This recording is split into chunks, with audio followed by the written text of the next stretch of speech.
Welcome to the Banker Lamp. Please enjoy the video.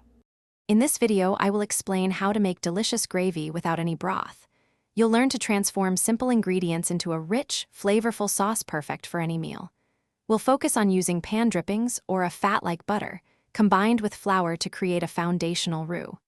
Then, we'll incorporate liquids such as water, milk, or even wine to achieve that classic gravy consistency. Get ready to elevate your cooking. The secret to amazing gravy starts with building a strong flavor base. Begin by heating about 2 tablespoons of pan drippings or butter in a saucepan over medium heat. Once melted, whisk in an equal amount of flour, typically 2 tablespoons, to create your roux.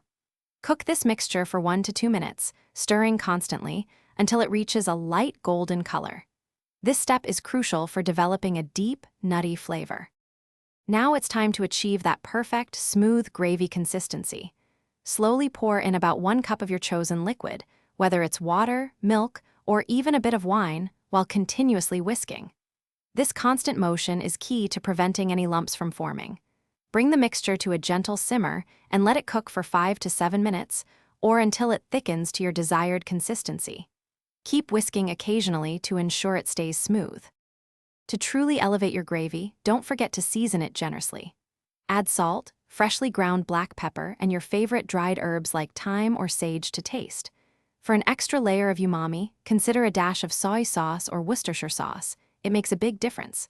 Serve your homemade gravy hot over mashed potatoes, roasted meats, or anything that needs a delicious boost. And hey, for more great tips and deals, including a link to the Oala water bottle, check out the description below. Thanks for watching. If this was helpful, leave a like and consider subscribing. See you next time.